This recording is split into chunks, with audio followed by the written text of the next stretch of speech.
East Coast. It's slowly drifting toward the west right now, getting ever closer to Long Island in New York. We don't think it's going to move ashore right now. That doesn't mean the effects of it aren't being felt all along the eastern seaboard. Actually, some of the surf getting down as far as parts of Florida, but the major effects are being felt right along the New England coast, particularly in Massachusetts, where they're getting some very, very gusty winds and some beach overwash and some coastal flooding as well. Here's the big storm system, and let's show you some of the wind gusts that have been occurring with this particular storm. Again, some of the winds upwards of 50 and 60 miles per hour. Currently, the winds gusting in Chatham, Massachusetts, out on Cape Cod at about 60 to 63 miles per hour, even up to Boston at 41 and down to Montauk Point at about 44 miles per hour.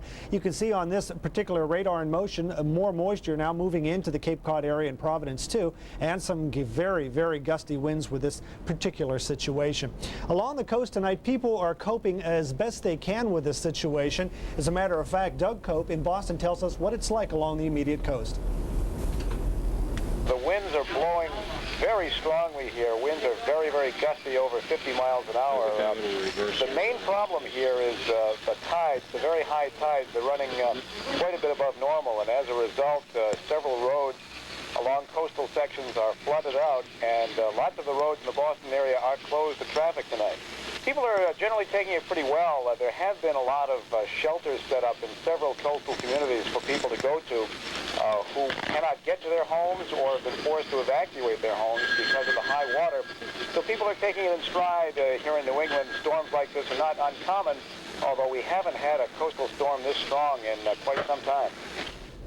That was Doug Cope up there along the coastal areas in southeast Massachusetts. Joining me now in the Forecast Center, Stu Ostro. And Stu, what's the current situation with this storm? And as we look at this particular picture, how did the Hurricane Grace kind of factor in here? Well, don't be intimidated by this monstrosity here. This is what we call the water vapor loop. Shows just that, the amount of moisture in the air. When we put it into motion, we can see the evolution of weather systems. At the beginning of the loop here, right there, that's Hurricane Grace. However, you then see this energy swing down around, absorb Grace into its circulation, and I think what Grace did was inject a little bit of moisture and energy into it, also provide sort of a target for this energy to swoop down in and capture the whole thing, and we now have a quite significant storm in its own right. So this is not a tropical system, but we're getting hurricane force winds out of it. Exactly. It does have a few of the characteristics of a tropical system, some of the heavy winds and rains right around the center of it, but it does have a lot of cold air involved with it, and therefore it's not really a completely tropical system. Can we conjecture on where it's going to move from this point on?